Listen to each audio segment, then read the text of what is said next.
Oh man, happy Tuesday, everybody. Oh, it's been a wild week and it's barely started. So, what can we talk about before we get into the topic? Um, okay, nothing to do with fish, and yet something to do. So, I was supposed to film with Peter, the owner of a local store. For those who are in the Seattle area, it's called Eurofish. There's been a person like relentlessly commenting that I need to go check him out. I have talked to him a couple times. Great guy.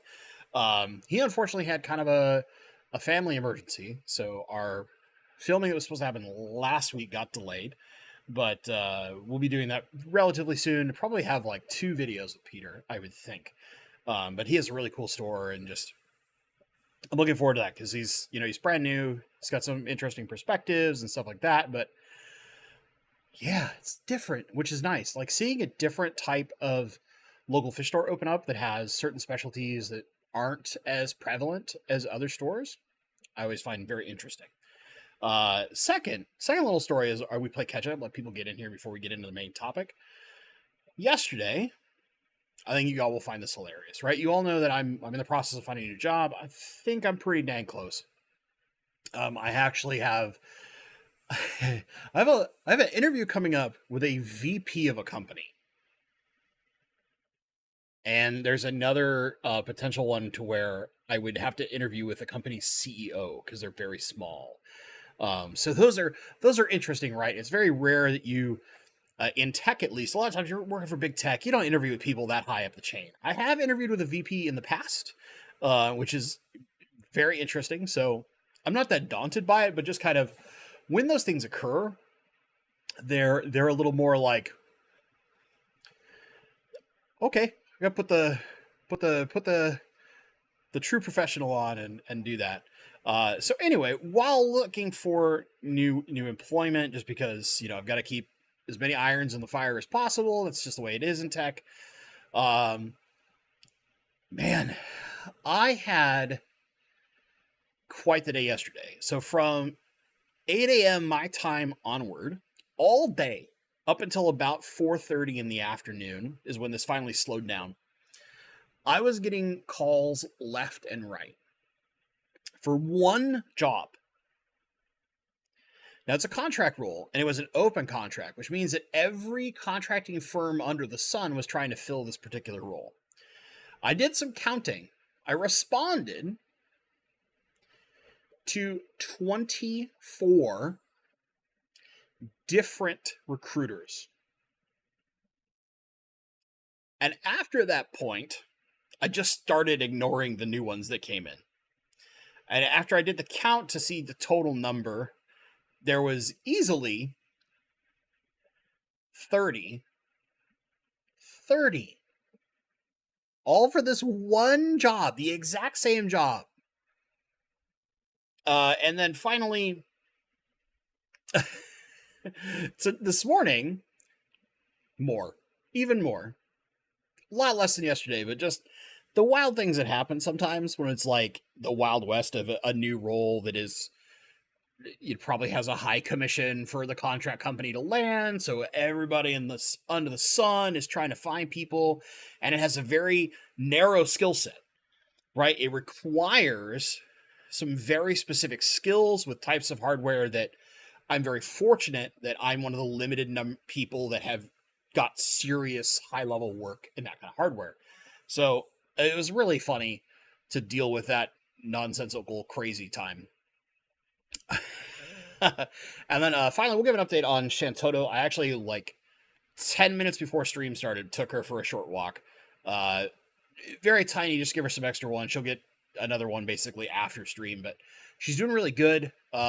She got to see like her best friend, so to speak. So our next door neighbor has this really awesome little golden retriever girl named Zoe, and they ran into each other on their long walk in the morning, and they were just like walking together, all happy, and it was very good times for her. So she's doing good. I actually have to call the surgeon probably later this week because she has to go in. I think it's in another 2 weeks, but maybe it's next week. She has to go in to get some X-rays, just to make sure they're looking at everything and how it's healing and stuff they can see in X-ray. But yeah. more of that. So good stuff. All right. So, I do want to say hi. Good to see so many of you coming in on like beautiful weather. I'm sure if you're like in Arizona, you're hiding from the death heat. But for Dr. Maz, good to see you, my friend. And I want to point this one message out from Moe Kitsune. Bentley is the only fish tuber I watch regularly. Thank you. That's very flattering because I feel like there are a lot of creators who do really wonderful content, and I'm a grain of sand, so to speak, and a beach of opportunity to learn about this wonderful hobby. So now I want to get into my topic. FishTube for the future. Is it time to change? And let me explain first what sparked this conversation and this thought. I was talking to a former coworker of mine because he's a video game streamer. That's part of his hobby, right? When he wants to force himself not to work, he works by doing video game streams. He's an interesting cat, but I love the guy to death. He's a very good friend of mine. So anyway, we're sitting there talking, and he was asking me for some advice about YouTube. And one of the things that he was like, I want to do this, and I want to do that, and I want to do these things, and I wonder if I should use this platform and use this and use TikTok and I've tried Threads, the new Twitter thing from Facebook, and I've tried this, and I just said, one of the best pieces of advice I think I've seen, and I've been pondering it for myself, is to focus. And that it's not about trying to span out as far as possible to build your audience. It's about make the best possible quality content. So even if that's something where it's like, he's live streaming, but he's talking about adding in things like shorts or clips or even maybe like montage videos and stuff like that for video games. But that thought really resonated in my head because I was talking with him over the weekend. And I've been thinking about it since then. For the last 3 days, I was kind of like, I try my best to do a video a week and a live stream a week. And I don't always feel that my videos are the highest quality I could potentially produce. Right? And a lot of times, like I've had this discussion several times where things like fish room tours and stuff like that, for me to do them the way I want to do them, they take a lot of time. It's a lot of filming. It's a ton of editing. And I'm nowhere near as good an editor as somebody, say, like, Jimmy, who used to be with the Aquarium Co-op, and now he's working for Fritz, making their videos incredible. Or some of the other, like, just really good editors that are out there in the fish fam. Like, if you were to, say, look at, Greg Whitsock, the pond guy, or I think George changed his his channel from Coralfish 12G, right? It's just his actual name now. But basically, like, the higher level editing where you get lots of B-roll, it's significantly crisp and clean. In the case of, like, say, someone like KG Tropicals, where you have really good scripted content, right? Where instead of being, you guys know I don't write scripts. I have, like, bullet points at best that I want to talk about. And then it's like kind of freeform thought as I'm walking through those bullet points to kind of keep myself mentally on task. And my thought was this, like, if I apply that same mentality, and where I first heard this is this tiny YouTuber that nobody's ever heard of called Mr. Beast. I'm sure none of you know who he is. But it was all about, like, you can put a bunch of time into a video, or you can have a ton of ideas, but it's not about frequency. It's about making the best possible video each time. And I thought about that for myself. I was kind of like, what would happen if I or other fish tubers, right, who have a very specific cadence of time, where we're like, I want to have a video a week, I want to have a live stream a week, threw that entire concept away and only worked on making the highest quality content we could possibly do, no matter how much time it took, would that be a benefit to not only our channels, right, but also to, like, the fish fam as a general group? So, like, if someone like it's hard for, say, like KG Tropicals or Aquarium Co-op or any of your big channels where like it's part of their profession. I mean, I know Corey has a big business. KG Tropicals, they have keep fish keeping, right? They have their businesses that are a majority of their income, right? But for those of us who are smaller creators and we still work other jobs, some of the best examples, like I think of something like Primetime Aquatics as an example, right? Or even like some of the other smaller creators like myself or Jadron Aquatics when he was doing stuff. Would it be better for our impact on folks like you who are watching to, and this is where, like, please feel free, chat, to chime in. I'm very curious about your opinions. To break that up and instead of like forcing a cadence, make the quality higher. If that makes sense. And I'm not trying to say that like I personally am going to be doing this, but I was thinking about it from like the broader aspect of FishTube, if you will, right? The only thing that, like, for me personally, as far as like my FishTube future, if you will, is whenever I do get a new job, depending on the requirements of that job, that's going to mess with my schedule entirely. And so I'll have to find like a new normal. Like, it might not be Tuesday nights we live stream anymore. Because traffic in Seattle is a nightmare. And I mean, I know a lot of you folks live in big metropolitan areas where traffic is just a nightmare all over the place. But even when there was still lots of working from home, when I was traveling back and forth when I worked for Microsoft, it was bare minimum an hour and 15 minutes each way. And I know that a couple of the roles I've been interviewing for where I feel like I have a very high chance to get those roles, I'm going to be in a larger managerial position, which basically requires me to spend more time on campus. Because instead of managing a small team that is really, really effective and that I've gotten just like this perfect balance of things, or working remotely like I did for Amazon, I'll be running a much larger team at a couple of these places. Or one will be just like, it's a very global team. So you're going to have people that work in like Japan hours, German hours, India, China, all over the US, Mexico. So you kind of have like work a little bit here, work a little bit there, and you're like, your time is spread all over the place. Right. So for me, it'll depend on like my new job, might change things here, but you guys will get like, you'll get cadence and we'll figure that out. Right. I started streaming as a part of the pandemic because it was very, a lot of things that I would normally otherwise do were gone. And that's kind of changed, but I've been streaming for so long because of the pandemic that it's just my normal schedule. Right. But when my work schedule changes, that might change. It might be like, oh, I have to stream on weekends and videos come out in the week instead, or whatever the heck that might be. I'll figure that out when I get there. But I'm just curious, and I'll go through chat through some of your feedback. I've given enough time for it to catch up because there's the delay, right? We're on YouTube. It does that thing.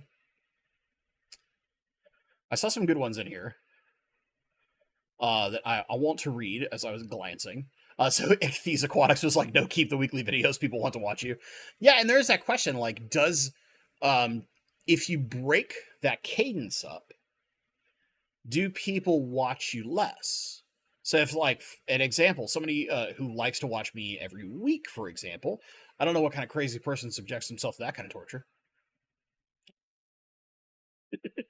But, if I was like, if I made that big change, it was like, I'm only going to do a video every 2 weeks, going to be a way higher quality or whatever the heck it's going to be, would that cause a person to be less likely to watch each video that came out? Which I think is relevant to kind of extrapolate from that statement. And Sid Miller said, I think with the algorithm the way it is and how competitive the audience is, you just get lost by the wayside. It's an interesting point. And there are a lot of channels that, not necessarily in fish, that completely break that statement. And a lot of it is because YouTube, in the grand scheme of things, in its algorithm, is all designed about not necessarily purely views, but watch time. So if you make a higher quality video that gets, say, let's say like the average video I have, and I'll just use my own metrics. The average video that I put out, about 6 minutes or so, is about how long the average viewer watches it. And you got to keep in mind, that's like, I've got a dedicated audience that watches it the whole way through, right? A lot of you folks in chat, thank you. You're those kind of people. And there's a ton of people who will watch like the first minute and then just dip out, right? So the average ends up saying like 6 minutes or so. And really, it's probably like big bulk of people that dip out after the first minute. Good segment of like the dedicated concurrent viewers who watch the whole thing.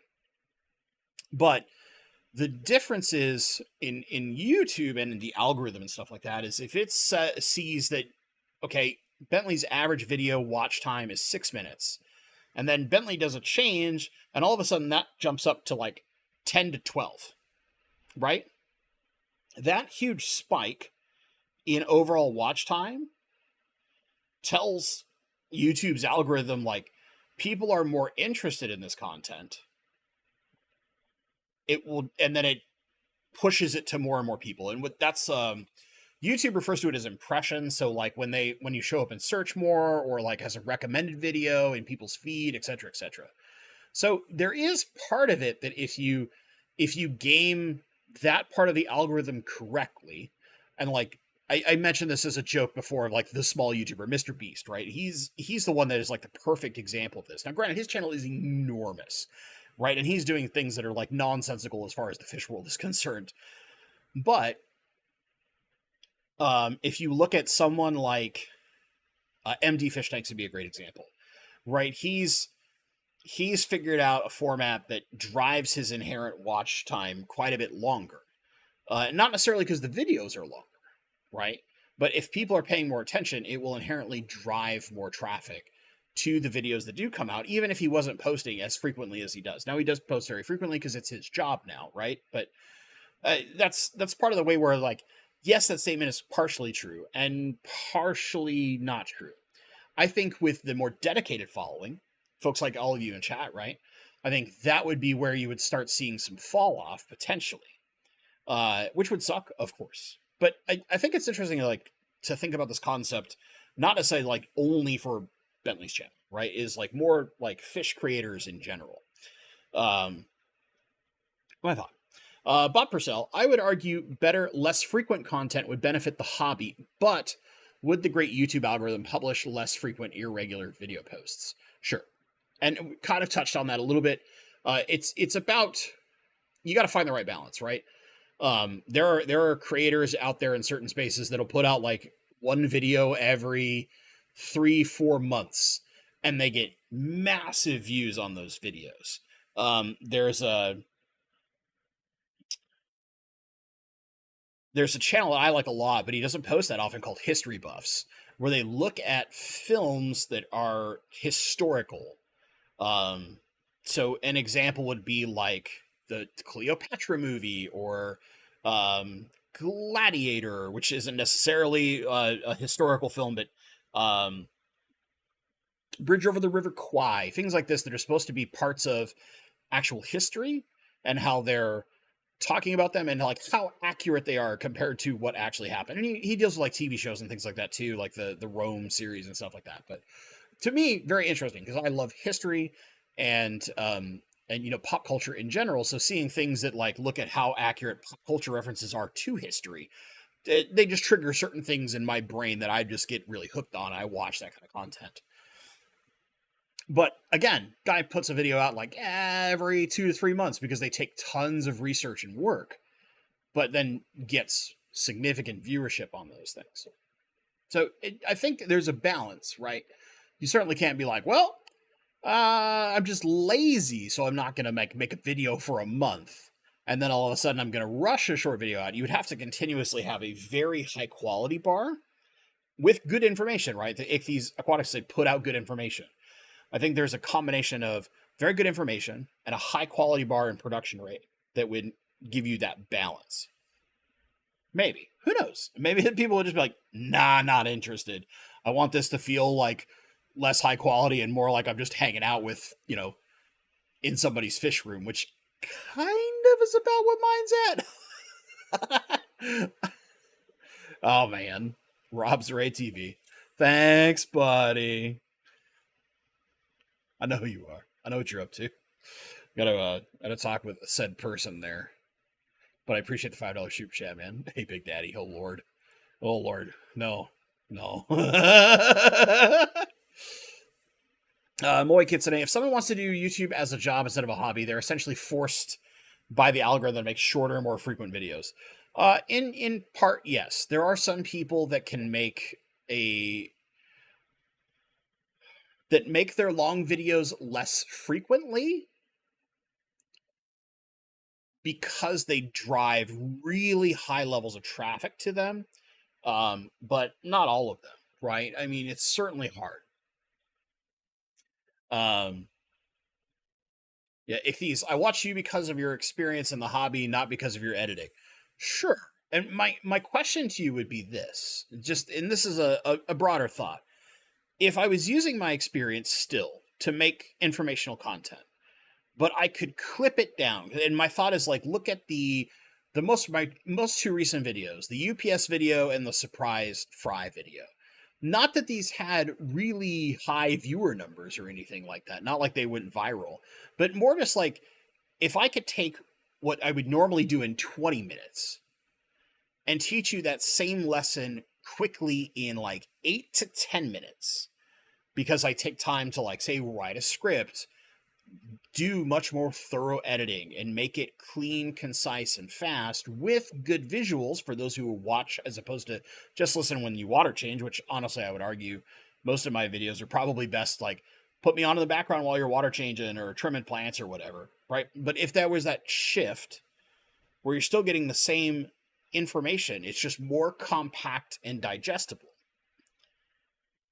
does that make it not only good for folks like you who just like you want my experience, my take, whatever that may be, but also for others who might not be as familiar with my background or my interest in the hobby, and make it easier to like want to pay attention to that video, right? And I think it could be the same not only for me, but like say someone who gives tons of great information, love the guy to death, but his videos are always very long. My buddy Alex, right? Secret History Living in Your Aquarium. Fishtory, I think, is what he's transitioning his channel name to, which I think is a great channel name, actually. So much better than his original one because it's like short and easy and right to the point. His videos can often be very long. But if you could take that same information with some understanding and chop it down, would that be something that would be more beneficial long term as an educational piece of content for all of us idiots on YouTube who like to use YouTube to learn about fish, right? Because I do the same thing. I use YouTube to learn about fish all the time. If there are things that I'm not very good at and I'm running into a problem or something I want to maybe check out, and it's a different idea that maybe I can apply to the fish tanks I keep, YouTube's my best friend, man. I'm a very visual and auditory learner. So like just reading old books is not going to do the jam. Just reading articles online is not going to do the jam for me. But a good video, perfect, right? And so that's where I've thought about this process from the perspective of FishTube as a whole, not necessarily like just me, although maybe just me, who knows, right? And at this point, we can also bring in questions that aren't on this topic, but I do appreciate everybody participating in it because I find this very interesting, right?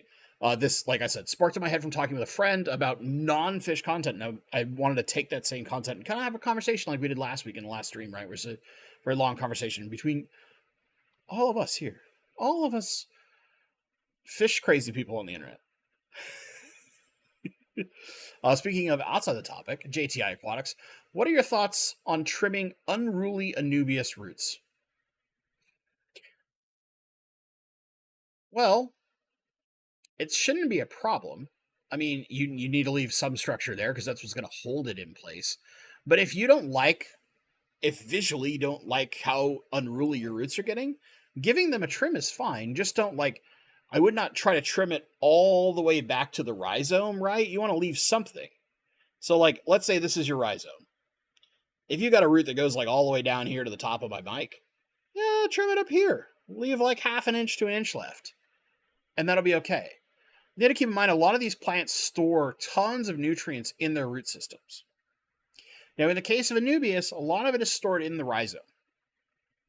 But they still store nutrients that they're kind of holding on to propagate that growth over time, right, in their roots. So as they expend some of their resources to grow out new leaves and things like that, they're depleting some of that, but they're constantly absorbing new nutrients. And roots are one of the best ways to store excess nutrients, which is why really robust root systems are a great sign of healthy plants, right? They have a great reserve of excess nutrients just in case they need them. It's part of how super healthy plants have very robust root systems. If we're trimming those away too often, it can be a problem, right? Because it can trigger some weird stuff and all that kind of things. It'd be like if you trimmed the actual, like, if you trimmed a stem plant way too often, you're eventually going to kill it. But I think if, it's an Anubias, it grows slow. So if you get these like really unreleased roots and you say trim like half of them and leave a bunch of them in place, unless it's got a really good, like it's on a piece of wood, it's really wrapped in really good, and you've got big robust roots hanging onto the wood, and then you've got others that are free floating, trim the free floating ones, it's fine. Just don't go too crazy and trim like every root on the rhizome, because that could cause kind of like a shock, so to speak. Hope that makes sense, JTI Aquatics, and I hope that helps.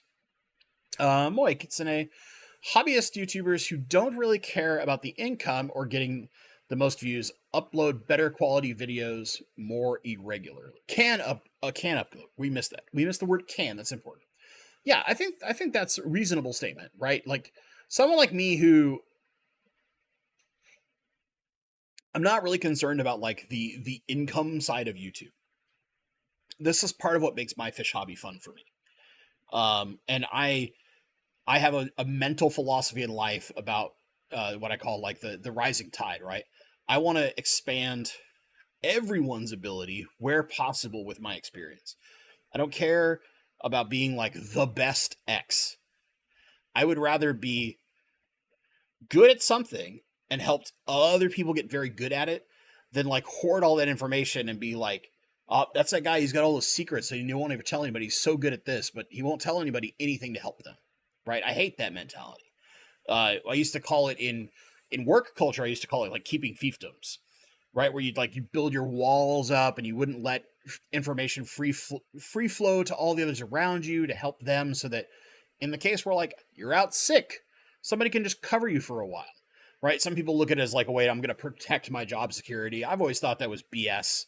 I hate that kind of mentality. So I take that same thing where it's like, I want to be the rising tide that raises all ships higher, right? I want all ships to be in a better place instead of just mine.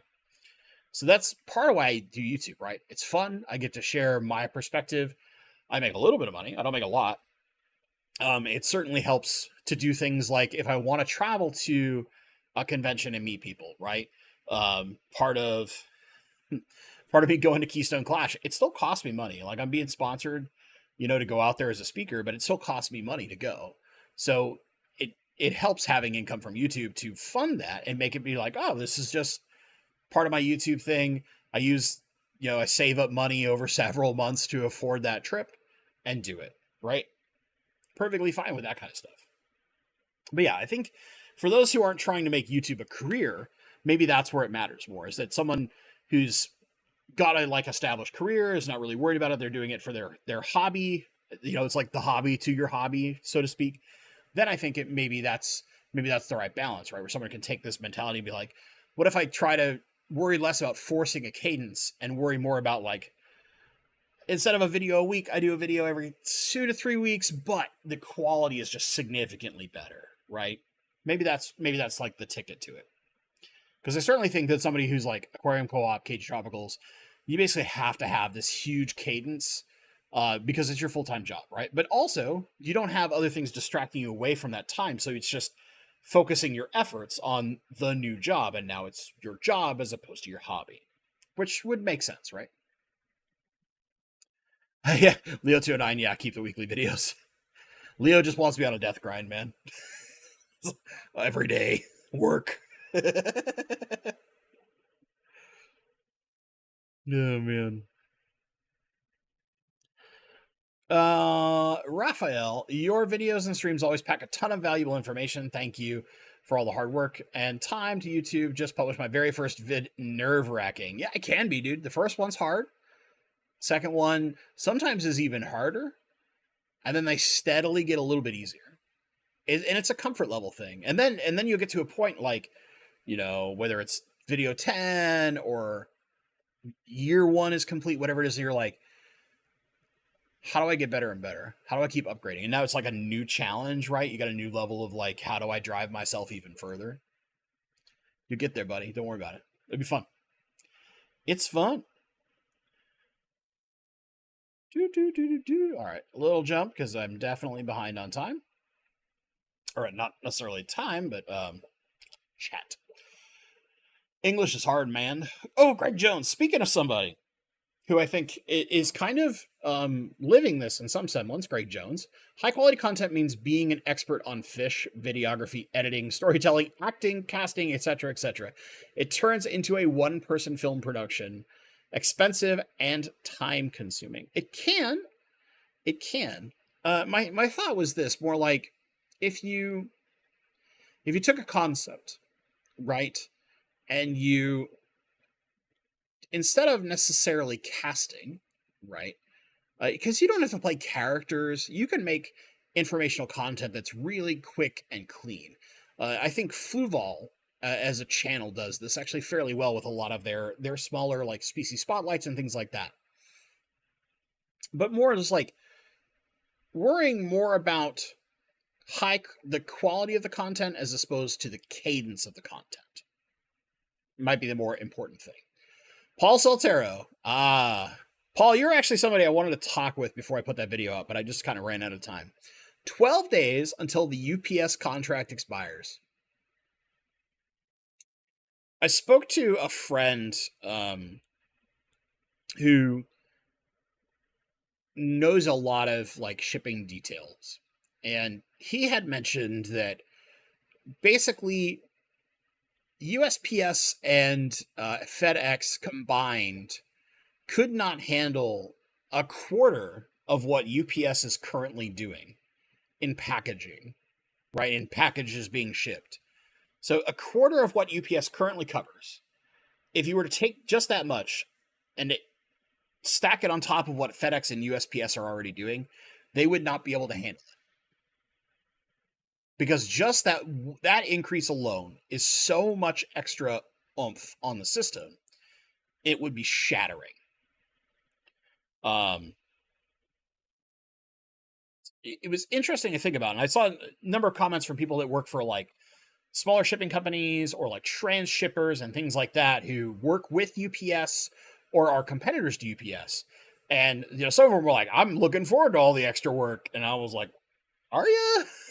there's some concerns there. There's also people who are saying there's like DOT standards that prevent people from working a certain number of hours. Keep in mind that like not all hours are hours on the road, right? So a driver still got to pack your truck, things like that. There's other hours that aren't necessarily pure drive time. So some of the people, where I was quoting some of those statistics, which they come from the Teamsters, I think it's president is their officer. And I saw an interview with him. It was very interesting about some of the stats he was putting forward. It was just like, oh, Lord. And then, of course, when I was at Triple Crown, I got to sit and talk with Paul Soltero quite a while, who is a former driver, and he had tons of information, right? We talked about all sorts of stuff in our little group, and like when we were hanging out with Dan's Fish for a little while, talking about shipping stuff, and just an interesting little piece of information when you meet people who share your hobby, and then you start talking about other things outside your hobby and how they impact your hobby. You learn tidbits of information that are so interesting. But yeah, I'm vaguely terrified of the UPS contract expiring. I really hope they get their ass in gear and like just fix that, because the big boys are making plenty of money. They can wiggle some of it out and treat their drivers a little better. and especially all the other folks who are part time. Like the part time employees do not do as well as they should. They should also not need to be part time. But what do you do? JT Aquatics. It's a huge mother plant that has a mass of 12 inches plus long roots. Wow. I want pictures of that thing. That sounds amazing. Bob Purcell, if rainbow fish could talk, what would it be like to interview them for the job of living in your aquarium?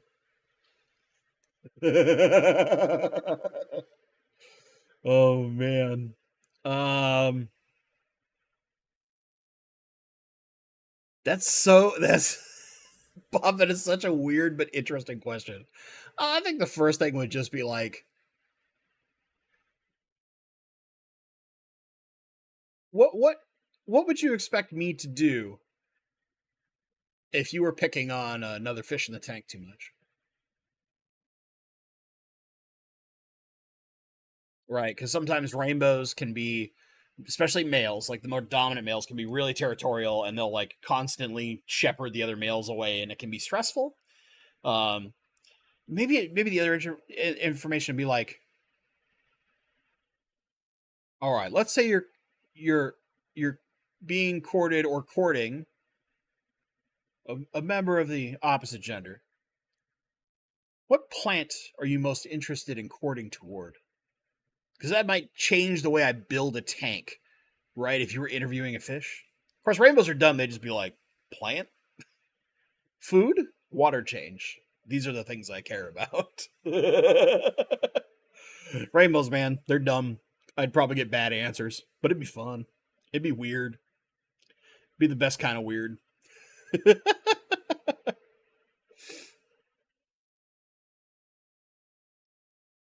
Uh-oh, Nabokov fan offering to edit videos for people. Watch out.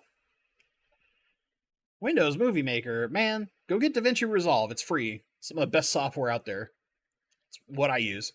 It's freaking amazing. Nathan Hovey. I need to find someone in my area that knows how to edit and sit with them and learn. I wouldn't mind doing a tiny bit to help the videos be a little bit better, but still keep the realness. Yeah, I mean that's part of it. Like one of the things I was talking to my friend was like, one of the things is learning how to edit, and then eventually, if you grow well enough, is finding an editor to do that stuff for you, right? Similar to like what a Corey at Aquarium Co-op did when he hired Jimmy for a long time, is he just knew that like he could increase the quality of content and spread his work if he didn't have to also edit everything. But yeah. Chisana. Bentley, what other hobbies are you into? Please don't say Pokemon. So my wife is super into Pokemon. I like Pokemon, but not that much. I'm what are my hobbies, man? They've changed a lot over the years. I've done a ton of like nerdy nonsense. So as an example, like I play Magic the Gathering. I play tabletop role playing games like Dungeons and Dragons. I don't get a lot of time to do those, but I still like to when I can. One of my other hobbies is bourbon. I really like bourbon, but I also limit myself. I basically never drink more than what we would call like a dram. So that's like 1.5 ounces. Not a lot. I never drink more than that a night. There are very rare occasions where I will go out with friends and I'll do like tastings where I'll try smaller things like a half ounce of a couple different things. But I'm really controlled about my drinking because my family, for generations, there's a lot of alcoholism in my family. Thankfully, not very prevalent in like the current generation, right? But I know that that's just in my family, so I don't ever want to risk it. And I do these things because I like the taste. It's not about like trying to get drunk or anything like that. I just like the way they taste, and I spend, if I have what's called a Glencairn glass. If you're not familiar, it's designed for sipping whiskeys. Um, that like 1.5 ounce, I will just do small sips over the process of about an hour. Like I very slowly drink. The only like exception to that is if I was, like when I was in Kentucky, I did some distillery tours with a friend of mine who's out there. And like in that case, like we're going and there's kind of this like set cadence and schedule. So I couldn't like go super slow, but I also had a constant designated driver, right? So I was not driving. I was just along for the ride and having a blast. But then when I got home, I like didn't drink for a week because I was like, I've had enough. I need to chill. I need to take it easy. It'd be fine. And like I haven't, as an example, like I have a reasonable collection, nothing crazy, of stuff, and I rotate through them. I try a different thing every night when I'm drinking, but I'll also take like 2-3 days in a row off and just not have anything. Or I'll take at least like a day off a week. Typically, it's like when I fast my fish. I'll feed my fish in the summer. I'll always give them at least one fasting day, especially in the winter. I definitely have a fasting day, just because I've found it's better for my fish health overall. Similar to my drinking hobby, is when I do drink, I drink very small amounts. I take my time, and I also take days off, just because it's not about like the positive or negative effects of alcohol. It's about the particular flavor of the choice of drink I like to drink. Um, what other hobbies do I have? I mean, I have a lot of other hobbies that have kind of quit over time. Um, one could argue one of my hobbies is definitely like YouTube and fish, right? And like understanding cameras, audio, things like that. I kind of have a hobby of voice acting. I've done some voice acting here and there. I've been in some a video game. I've done a bunch of things for some other people, in like small content, stuff like that.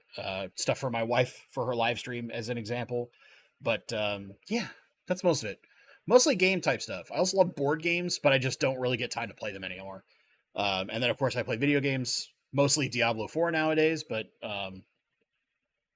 that's even started to peter out because I've played to a point of where I'm kind of like, I need a break. So that's how it is.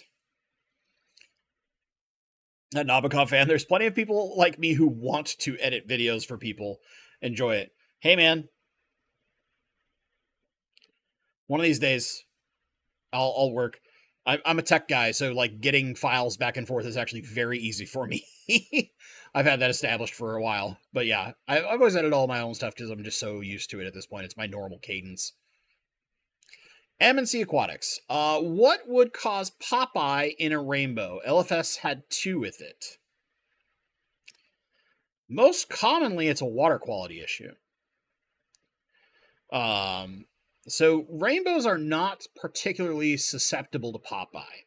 You can get some swelling of the eye, and very frequently that is usually a water quality issue or some level of bacterial issue, which again, most bacterial issues come down to water quality. When I've only seen twice where I've had issues with an eye on a rainbow, and in almost every case, between talking to friends and myself, the fish was a little stressed, might have scraped their eye on something, and then that caused some kind of bacteria or something to take hold in that wound. But in general, a little bit of salt and just running some simple medications and doing plenty of water changes and a good test to make sure all our levels are right, etc., has helped. Where I've seen some weird issues when it comes to rainbow fish eyes typically are pH related. If I see a sudden dip because maybe my water's super soft, I've got to buffer it, and all of a sudden that buffer's run out and my water's getting really acidic, it causes issues in the slime coat, and very frequently we see that most commonly in the eyes of rainbow fish.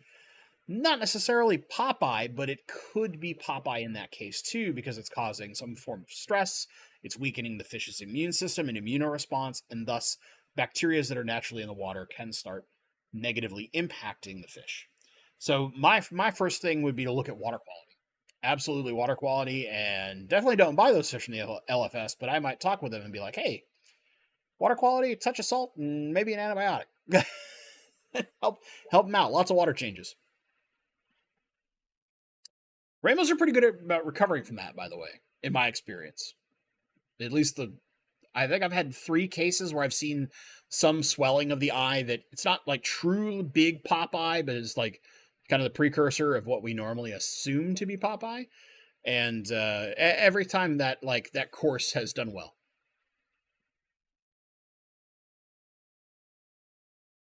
Uh-oh. I see a Magic the Gathering question from Nabokov fan. I feel terrified about this right now.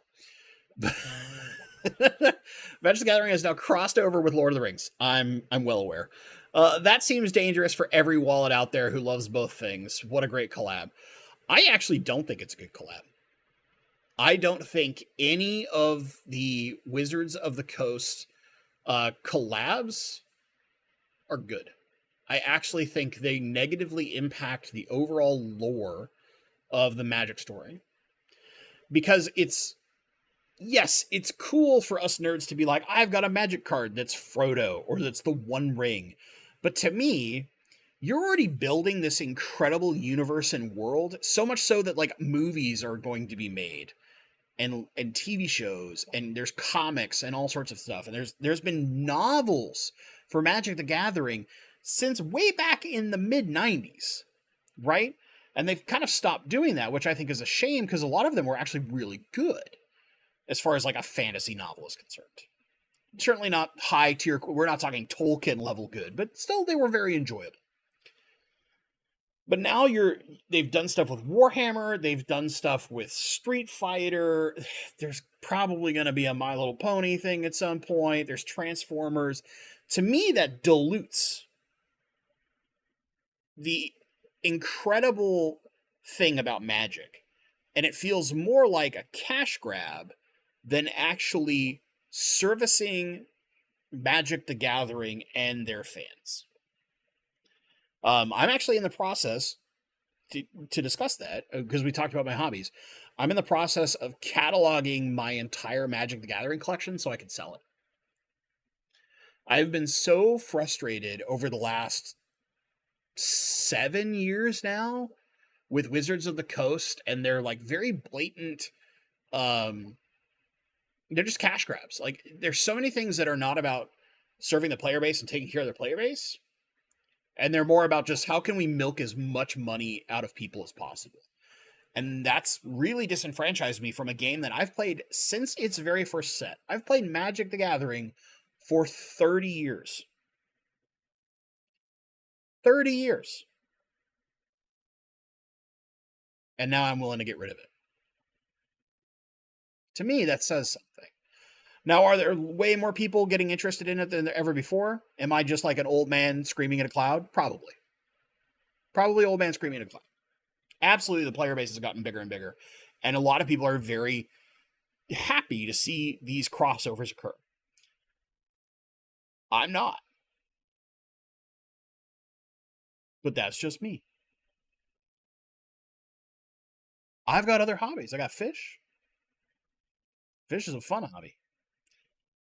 Fish is beautiful. It's nature. It's wonderful. Not too cash grabby. I mean, there's some things out there that are nefarious, but usually they don't last long because we stewards of fish are quite persnickety. Oh man. Twisted Pickle. Oh, speaking of the person I was actually talking about, it's Twisted Pickle there. Good to see you, buddy. Mr. Bentley, hope your evening as well. Just popped in. Good to see you, bud. Yeah, this topic is literally spawned off of our conversations recently. So yeah. Rainbow Fish equals the Tasmanian Devil cartoon's voice. That seems very accurate. Oh, Mega Machamp, good to see you, buddy. Let's go, champ. Your guppies are doing great in my 40 breeder. What is your approach to torn or split fins? So yeah, I've dealt with some torn and split fins personally. The biggest thing would be to reduce flow where possible. So if you've got like really high flow, like I have an FX6 in my big mansion, right? So that's going to cause torn fins. And then just a touch of salt really does a good job. They will repair those over time, as long as the split's not too bad or the tears aren't too bad. But yeah, it's just it's a slow, careful process, and salt helps a little bit. Not a lot, like talking like a tablespoon per 20 gallons, the real light salt dose, it just boosts the mineral content that helps them naturally heal. And they'll absorb that osmotically and things like that. I'm sure there are like far better scientific people out there to explain that kind of stuff. Amazon Research Center for Ornamental Fishes, maybe? Dr. Mazerall? Somebody actually knows like real science more than me. I'm just some dum-dum who likes to keep fish. But yeah, that's the route I've taken in the past. If I'm seeing a lot more split fins or something like that, I just put a touch of salt in my tank. Usually helps reduce some of that quite a bit. Paul Saltero, when we struck in 1997, that would be UPS, FedEx and USPS were refusing to take any of the extra volume. Wow. Yeah, I mean, it makes sense, right? Because it's just something they can only handle so much.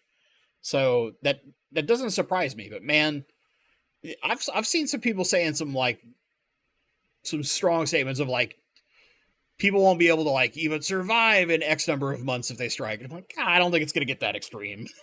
I don't think we're going to see like necessary items not be able to ship. It's going to be all your like, I wanted to buy myself a new pair of shoes. Like, well, that pair of shoes that was supposed to be there in 2 days is going to be there in 3 weeks, right? You're going to see delays on stuff that's not essential, but you're not going to see a breakdown of like food and necessary supplies, because then riots happen and that's not good, right?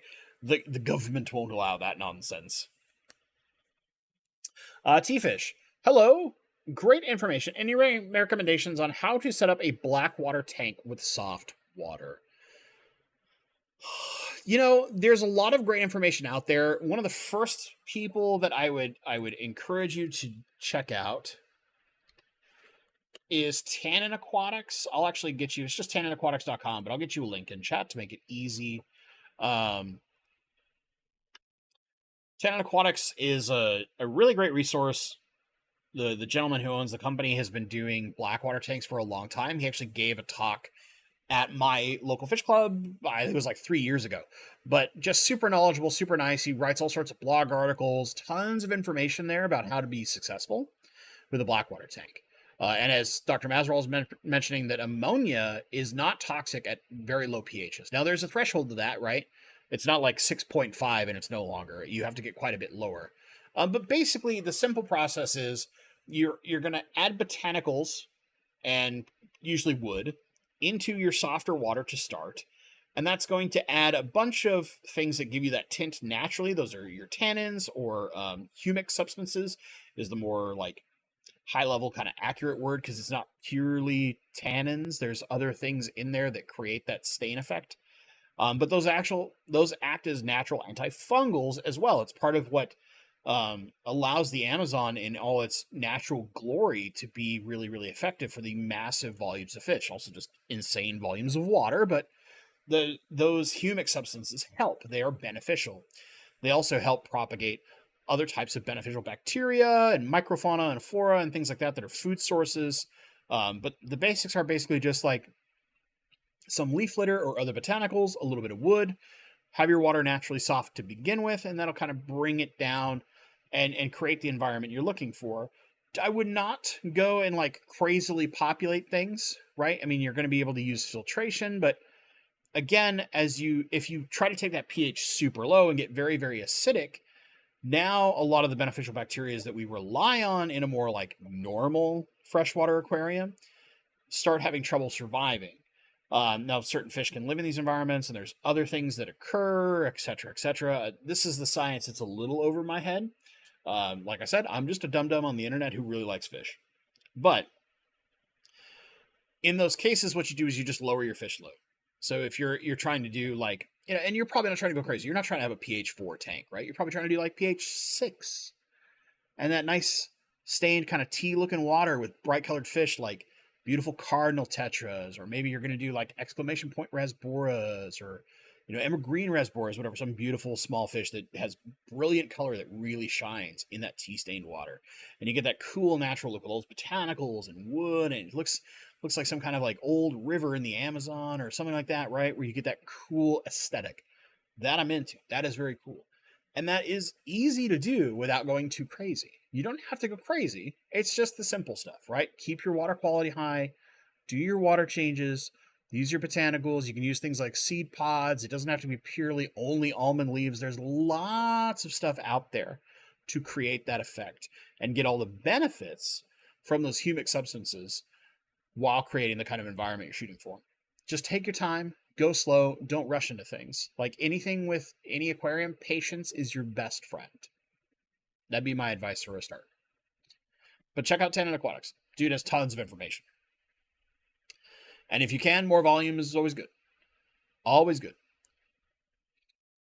Uh-oh. Danger questions. From Brandon, would you ever dabble in saltwater? I accidentally started a nanofrag tank collecting zoanthids. All the varieties are like collecting booze. You know, I like saltwater, but there's really only like two parts of saltwater I like. I really love the interaction of clownfish hosting in anemones. If I'm ever going to have a salt tank, it is either going to be that, or it'll be just a touch saltier than, say, a brackish water tank, to where I can start doing macroalgae like a planted tank, and I will keep Pseudomygal cyanodorsalis, which is the only brackish and kind of saltwater ready Pseudomygal rainbow fish, right? But I really like, I've seen macroalgae like aquascapes, and I find that very interesting. They're very cool, and it's like kind of doing the saltwater planted tank, and that's interesting to me. But I like clowns and anemones a touch more, and it's hard to kind of mix those two things. Would I ever dabble into it? Maybe. The big problem is there's so many other things I really want to do that I either don't have space for right now, or when I will have space are just more interesting to me, that salt's kind of like really low tier on my list. Is it something I'd like to aspire to do eventually? Yes, I would be that person who would happily build a 150-gallon tank with just anemones and clownfish. And tons of saltwater people would think I was crazy, right? Because they're like, what do you mean you're going to waste a 150-gallon tank on clowns? I'm like, absolutely. Because I want huge anemones all over the place, and my clowns just be like, I can pick whatever I want. Look at all this stuff. Look at all of it. Look at this. Everything the light touches. Right? Because I'm that person. Like, I like those concepts. But am I likely to do it soon? Probably not. But if other people have those tanks, I will happily sit and watch them and ask questions all day long. Cliff Andrews never knew drinking was a hobby. I mean, it can't, dude. You get out there like wine drinkers who are really into it and stuff that did. So people who get into stuff like for the taste more than anything else. Like, I've got some friends that are in like my bourbon community locally, and like we've gone out and done events and stuff like that. I mean, it can be just as much of a social event as it is anything else. Just the difference is we're not drinking to like feel the effects of alcohol, if that makes sense. It's not like we're just going to go to bars all day long. We'll get together and bring we'll do what we call a bottle share, right? Where each person brings a different bottle, and each person will try a little bit of everything that got brought. And you just do it in controlled environments. You're going to be hanging out for a while. You're just talking and babbling about whatever you babble about. Some of the guys that I hang out with, they're also like really into poker or sports. In my case, is what I really like talking about. I'll talk football and baseball all day long, a little bit of hockey, stuff like that. We'll babble sports and just sit and sip on some stuff, and then we'll compare. We'll talk about what we taste, how we like it compared to this thing, and et cetera, et cetera, et cetera. Right? It's it's like going to eat really nice food, right? If you go out to a nice restaurant with a bunch of friends and you're all like foodies, and you'll compare like, oh man, I taste little bits of this and this, and oh, it's kind of like this, and I get this experience with it. It's the same thing with like certain forms of booze, right? You can do the same thing with anything you drink, right? So it's just a matter of those people getting together and being idiots, spending probably way too much money on something that we're just gonna sip on, but it's what we like. So what do you do? What do you do? Paul Sotero is an Angels Envy fan. All right, man. I tend to not like finished whiskey. There's some I do, but Angel's Envy. My problem with Angel's Envy has always been it feels like it's way too expensive. But part of it is like everything in Washington is crazy expensive. We have ridiculous taxes here, so maybe that's part of it. Oh man, Dr. Maz distilled his own bourbon. He's gonna bring it to the Clash. I'm in. I'm in. I'm in. Now you're gonna see like just how crazy I am. I'm into way too many things. Let's see. Oh man, we're already past 7. Geez, time flies. So great to have a stream and place for Fish Fam community to come together. Thanks, Fish Fam Link. Good to see you, buddy. Yeah, I mean, all sorts of fun things. All sorts of fun things that can happen. Chris Ladd, WotC is terrible now, out of touch, and really serve Hasbro shareholders. Yeah, I agree with that. I think the Hasbro takeover was absolutely miserable for Magic, but what do you do? Nathan Hovey, have you used aquarium salt with live plants, and how much, if so? Yes, I absolutely have. Some of my very heavily planted tanks, I have used salt in them. Like I said, I typically don't try to do more than about a tablespoon per 20 gallons. And that's diluted enough to give just a little boost to my fish, but not really negatively impact the plants. Johnny Even Dance Fish. I grew up reading the Magic novels. Yeah, I can't remember the name of the particular novel, but the main character was a female character. And the whole like shtick that she had is all of her spells were woven into, like they were, what am I looking for, embroidered into her cloak. And she would touch them to use the spells. And I found that like an interesting portrayal of like how you would use like your spell card, right? As a kid, I found that really interesting and cool. And it's part of what got me interested in a bunch of the novels. Plus, though, you could get certain novels gave you free cards, so there was that too. The blog on Tannin Aquatics is ridiculously awesome. Yeah, dude. Scott at Tannin Aquatics, just wonderful guy. Wonderful guy. Nabokov fan, considering it's your local club, I think that's accurate.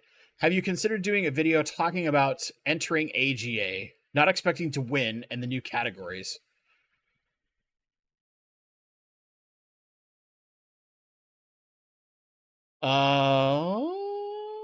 Well, I mean, are you talking about how we have hosted AGA? Because like not all of AGA is always Seattle, right? But interesting. It's an interesting idea as a not aquascaper. Liquid Zoo did 4 hours of yard work. Can you come do 4 hours of yard work at my house? I have so many things that I need done. Ooh, Raleigh, North Carolina is going to be hosting AGA in April of 24. That's pretty cool. That's pretty cool. My Finding Nemo fantasy. Now, I was interested in clownfish way before Finding Nemo ever came out. It's kind of like there is something in the way that they swim, right? That like wiggle pattern that clowns have, and their inherent like immunity to the sting and just what they do and how they use it as a defense mechanism, but also kind of protect the anemone at the same time. Like those little interactions are cool to me. It's like Master Breeder Dean, right? What really got him deeper into fish breeding was eventually wanting to get to the point of where he could breed discus because he really loved the concept of the fry feeding from the slime coat of the adults. And that interaction really took him deeper into fish breeding. And now look at him, right? Dude can breed like anything under the sun, you would swear. Little things like that are just like, they're weird things that we get into and they just trigger an in-depth love and appreciation for our hobby. Yeah. And then last comment I'll have from Paul Soltero here, because it's about time I run away for dinner. And I got to walk Shantoto again, because she only got a short walk earlier. Adding 2 tanks of free Megaflex. 2 free Megaflexes? Am I reading this correctly? Where I'm rebuilding the filter. I won a Waterbox Eden 30. Oh, you won one of the new water boxes. That's really sweet. That's really sweet. I have like a love-hate relationship with Waterbox.